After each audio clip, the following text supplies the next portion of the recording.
isinya tuh barang-barang impor. Saya sakit hati. Apa hubungan koperasi dengan ekonomi rakyat?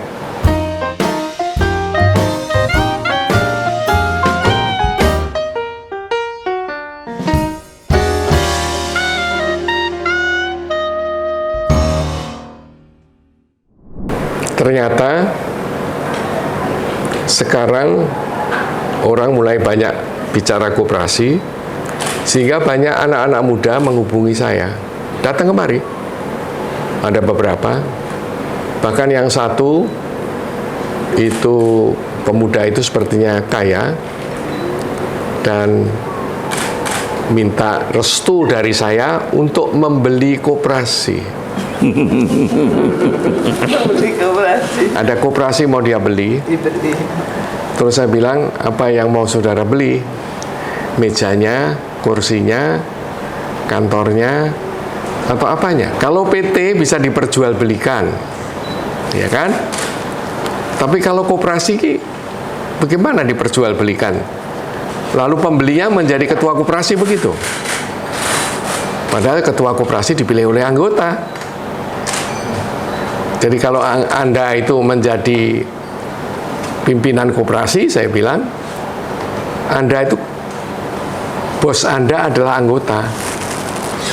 Jadi kalau ada anggota lewat, Anda yang bilang, selamat pagi Pak. Kalau koperasi itu begitu, dia makin bingung. Terus saya jelaskan, apa sih beda koperasi dengan PT? Kalau PT Anda ngerti? Ngerti. Koperasi sedikit-sedikit ngerti katanya. Bedanya adalah kalau PT, pemilik PT adalah pemegang saham. Sedang pelanggannya adalah kita semua di luar. PT punya modal, kemudian dia menjadi pemilik, tapi dia belum tentu jadi pelanggan. Pemiliknya kecil, produksinya miliar misalnya, miliar unit, Supermie atau Indomie gitu. Sedang konsumennya orang lain, bukan pemilik. Tapi kalau koperasi, pemilik adalah pelanggan. Kami dari BMI kenal majalah Peluang seingat saya 2016. Pada prinsipnya saya justru berterima kasih kepada majalah Peluang yang tetap konsisten untuk memberitakan koperasi. Karena sampai hari ini belum ada media yang khusus membahas tentang koperasi yang sebesar majalah Peluang. Jadi siapapun, koperasi manapun, saya berharap untuk ikut mempromosikan koperasinya melalui majalah Peluang, karena manfaatnya banyak sekali, kami sudah merasakan, dan itu juga sebagai bentuk tanggung jawab kita sebagai orang-orang gerakan untuk mempromosikan dan mengenalkan koperasi kepada masyarakat Indonesia dan juga dunia.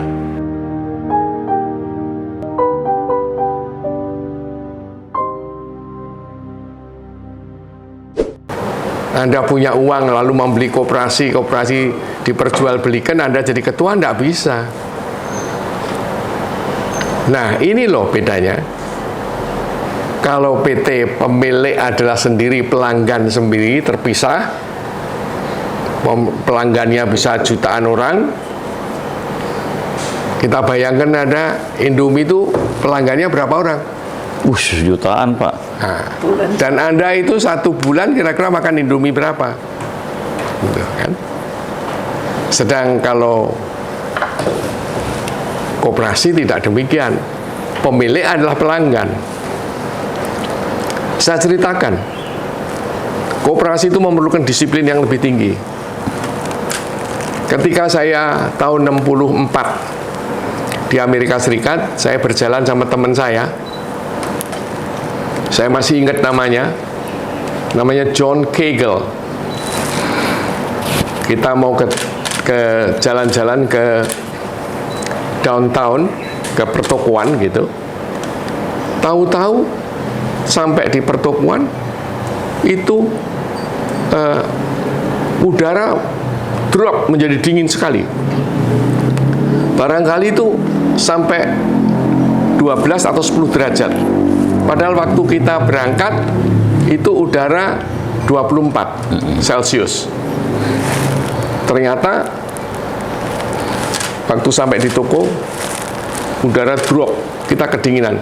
Lalu saya mau beli jaket, mau masuk toko mau beli jaket.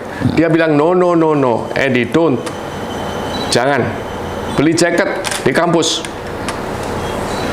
Karena kampus itu, toko di kampus milik koperasi mahasiswa. Nah, ya, ingat. Mahasiswamu membeli sesuatu di kampus apa enggak? Di koperasimu apa enggak? Kalau enggak, dia enggak disiplin. Jadi saya ini, wah, kedinginan. Jadi masuk toko, anget. Kemudian keluar, lari ke toko sebelahnya, anget lagi. Lari ke toko sebelahnya, anget lagi. Sampai ke stasiun, sampai ke tempat bis berhenti. Begitu ada bis berhenti, langsung masuk bis, anget lagi. Sampai di kampus, baru beli jaket. Karena toko kampus, toko buku kampus adalah koperasi mahasiswa. Dan kebetulan itu $2 lebih murah jaket itu. $2 lebih murah. Nah, itu keahlian koperasi. Bisa langsung membeli di grosir atau di pabrik, jadi murah. Tanpa disiplin itu, koperasi mahasiswa tidak akan maju. Koperasi yang lain pun tidak akan maju. Kedua, saya bilang sama dia, apa yang kau mau jual di koperasi? Ya, barang apa-apa saja, tidak bisa. Kamu harus tanya sama seluruh anggota melalui rapat anggota atau pertemuan anggota atau ketemuan apalah gitu. Tanya sama anggota, kita ini butuhnya apa ya? Kalau secara modern gitu, misalnya di Bappenas gitu. Kan orang Bappenas itu lebih dari 1000. Tanyanya ya pakai kuesioner, ya kan? Kuesionernya jangan sampai nulis, contreng aja. Tiap bulan butuh apa? Beras? Ya, tidak. Jangan dicontreng. Kopi? Ya, tidak. Kopi pun ada, merek apa? Berapa banyak? Contreng semua. 1 kilo, setengah kilo, contrengin semua, jadi gampang. Nanti kemudian ya kan kita semua ahli statistik. Ini sarjana semua kan tahu statistik, nggak tahu statistik nggak lulus sarjana humoris kosa. Gitu. Yang di sana Pak? Hah? Yang di sana? Ya, kan sarjana humoris kosa repot itu jadi. Sarjana humoris kosa. Nah, jadi kemudian digarap, lalu nanti kan ada hasilnya kurva normal. Kalau suatu barang dibutuhkan lebih dari 33%, kenapa nggak 40? Ya itu Ketua Dekopin yang ngomong. Ya, yang ngomong Ketua Dekopin dulu nih, ya. Sekarang penggantinya. Ya, itu lebih dari 30%. Baru boleh dinyatakan sebagai kebutuhan bersama. Kalau kurang dari 30% ya kebutuhan pribadi. Kalau kebutuhan pribadi bukan urusannya koperasi, Bung. Harus kebutuhan bersama. Yang itu koperasi, urusan koperasi adalah mengurus kebutuhan bersama. Saya bersyukur sekali waktu di Delhi. Saya di Delhi menuju ke Elmera, itu pun di perjalanan tuh dikawal dengan militer. Sampai di Elmera, saya kumpulkan orang, saya tanya, ya nggak pakai kuesioner, angkat tangan aja. Ternyata kebutuhannya 4, dan semua kebutuhan pokok. Gula, beras, dan apalagi itu, pokoknya 4 ya. Ya kita pergi ke Delhi, pinjam mobilnya militer, membawa barang 4 itu aja. Langsung sampai di Elmera habis. Apa nggak boleh jual barang yang tidak diputuskan oleh rapat sebagai kebutuhan bersama. Bisa aja namanya barang titipan, konsinyasi. Ya. Jadi kalau saya ke Manado, saya masuk koperasi di sana, loh kok jual bola tenis? Jadi semua anggota main tenis ya? Gitu. Enggak Pak, ya main tenis apa? Bapak ketua koperasi. Ya ini bukan kebutuhan bersama kalau begitu. Ini kebutuhan orang per orang. Urus sendiri, dia aja beli. Jangan koperasi dagang bola tenis. Kalau nggak laku, rugi yuk. Kalau konsinyasi bisa. Artinya konsinyasi itu kalau nggak laku, kembali kepada yang titip. Gitu. Nah ini pemilik adalah pelanggan kalau koperasi. Dan ini pelanggan harus disiplin. Jangan jual rokok kalau yang merokok itu hanya sedikit. Kecuali kalau koperasi yang rokok banyak. Tetapi karena kios rokok ada di mana-mana, membuat anggota pasti tidak disiplin. Rokoknya ada di kampus. Malam-malam dia butuh rokok. Dia pasti beli rokok di warung. Nah, rokok menjadi resiko. Meskipun yang butuh rokok banyak, tapi kalau tidak committed untuk membeli di koperasi, koperasi jangan dagang. Ya, ini umum. Lalu, apa hubungan koperasi dengan ekonomi rakyat? Saya kira-kira 30 tahun yang lalu, itu pembicara dalam seminar, pembicaranya dua. Yang satu Sri Edi Swasono, yang satu guru besar saya nggak mau nyebut namanya. Dan di backdrop ada tulisannya, membangun ekonomi rakyat.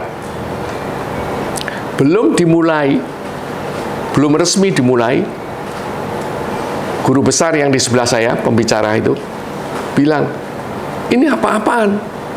Kok ada ekonomi rakyat? Ekonomi ya ekonomi, bukan ada ekonomi rakyat itu nggak ada. Ya ekonomi ya ekonomi, gitu.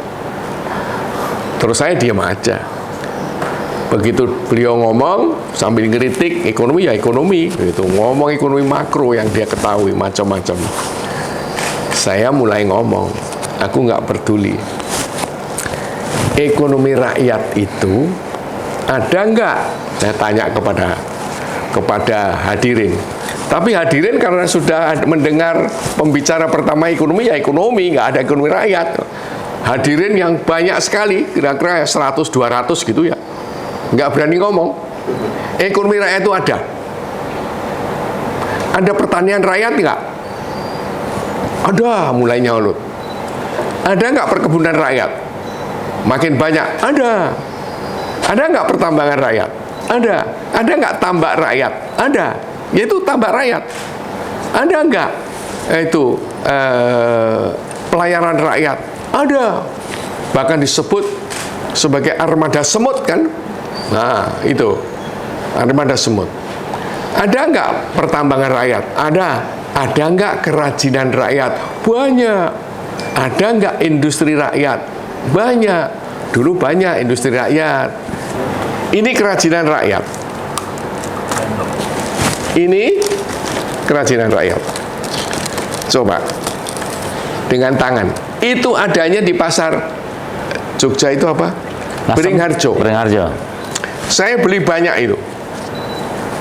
Siapa nggak seneng dikasih ini? Tulisannya kuning. Ini bibit kembang kuning. Kosong. Oh, ada isinya. Ini ada isinya, ha? Nggak ada tulisannya. Pepaya. Ini bibit pepaya ini. Tulis non. Duit pepaya Anda ada, dilihat aja bisa. Nih. Ini harganya 500. Bikinnya 7 hari nggak selesai. Kalau kita bikin 7 hari nggak selesai. Agak sakit tangannya. Ya, bagaimana ekonomi rakyat ini? Bagaimana rakyat ini bisa nih? Bagaimana rakyat itu diperhatikan? Ya, nih. Nah itu dia. Ini apa ini warnanya?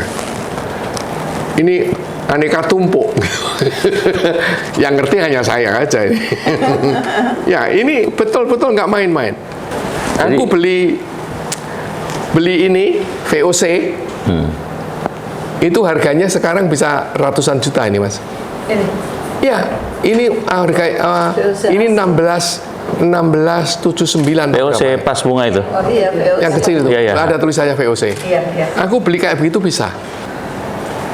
Tapi saya sengaja membeli tempat obat itu hanya untuk menunjukkan betapa saya merasakan penderitaan rakyat. Ya, merasakan bagaimana saya nih. Ini tempat obat saya, ini tempat obatnya istri saya, ini tempat untuk ya segala macam. Ini belinya bukan di mall ya, Pak ya? Jogja. Nggak ono ya, Mas? Saya nggak tahu, tetapi ada rapat. Ini isinya buah, ada anggur, ada ini.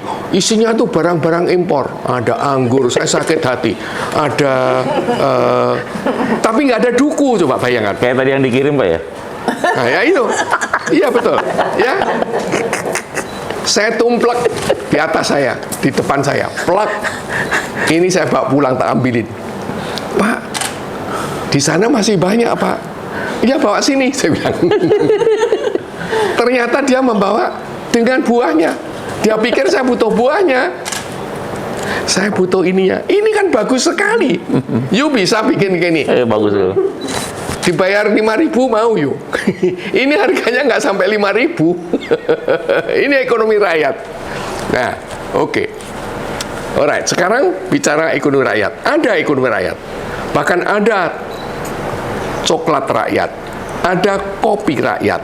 Ada getah rakyat, karet rakyat. Ya, itu ada.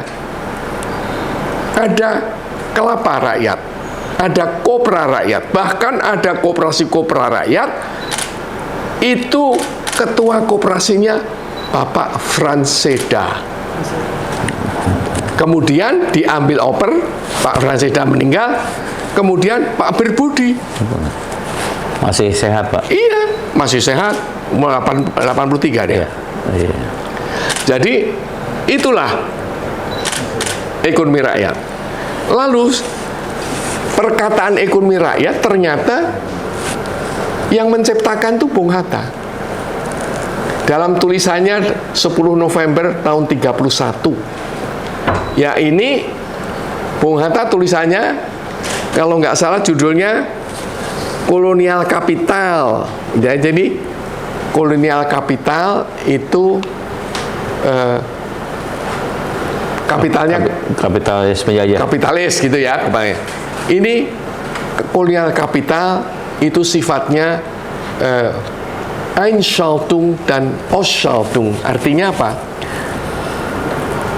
Kapital asing itu menjadi predator, memangsa ekonomi rakyat itu. Memangsa. Jadi tidak salah Srito Arif mengatakan Bung Hatta adalah bapak ekonomi kerakyatan. Karena istilah itu dari Bung Hatta dan tulisan-tulisannya saya muat di sini. Ya. Itu masih di Rotterdam, Pak ya? Hah? Bung Hatta masih ada di Rotterdam. Bung Hatta menulis tahun 31, nulis itu tahun 34, baru majalah Daulat Rakyat berhenti karena Bung Hatta ditangkap. Bung Hatta ditangkap pulang dari mana? Pulang dari Belanda, ditangkap, masuk penjara Glodok, sempat nulis buku di penjara Glodok, kemudian keluar dari penjara Glodok, dibuang ke Tanah Merah, Bovendigul, terus dibuang ke Banda. Baru ketika Jepang mendarat di sini tahun 42, Bung Hatta ditahan di Sukabumi, terus kemudian merdeka. Ya, ini jadi ada penggalian rakyat, pertambangan rakyat, pertukangan. Pertukangan rakyat itu gedung-gedung yang 30 sampai 40 tingkat itu. Kalau nggak ada pertukangan rakyat, siapa yang masang jendela? Siapa yang masang kunci? Siapa yang itu bukan company itu, pertukangan rakyat. Di mana kaitannya ekonomi rakyat dengan Undang-Undang Dasar? Undang-Undang Dasar kita pasal 1, bukan pasal 2, pasal 1 ayat 2 itu mengatakan kedaulatan ada di tangan rakyat. Berarti apa? Tahta itu untuk rakyat. Bukan rakyat untuk tahta. Tahta untuk rakyat karena pasal 1 Undang-Undang Dasar ayat 2. Ya, kedaulatan ada di tangan rakyat. Jadi kedaulatan ekonomi rakyat apa? Ya koperasi. Ekonomi rakyat. Apa ciri ekonomi rakyat? Ciri ekonomi rakyat itu pertama, dia harus people based. People based itu berarti berdasar kemampuan rakyat. Berdasar capabilities rakyat. Nah ini, itu tadi kotak-kotak itu kan capability rakyat, kemampuan rakyat itu. Kedua, harus people based. Kedua, people centered. Apa artinya people centered? Harus berpusat kepada kepentingan rakyat. Maka Bung Hatta menyebutnya hajat hidup orang banyak, bukan hajat hidup orang kaya, orang banyak. Ya, maka harus people based dan people centered. Kemudian itu berkembang teori itu lebih lanjut, bahkan di luar negeri, ketika kapitalisme tambah rakus, itu banyak tulisan-tulisan yang judulnya Putting People First. Taruhlah manusia itu yang utama. Jadi yang utama bukan lagi modal, bukan kapital. Kalau yang utama kapital, maka namanya kapitalisme. Tapi kalau yang utama itu namanya putting people first, artinya taruhlah manusia yang paling utama, itulah ekonomi rakyat, itulah koperasi. Maka itu sering disebut koperasi adalah kumpulan manusia, kumpulan orang, sedang kalau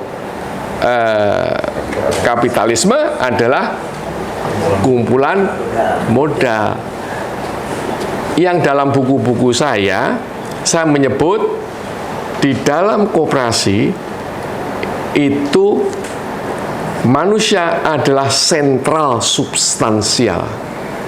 Itulah sentral substansial. Kalau Anda ada di sini, sentral substansial. Tapi dalam perusahaan swasta kapitalis, maka kapital itu yang sentral substansial. Oleh karena itu, yang punya kapital itu dominan.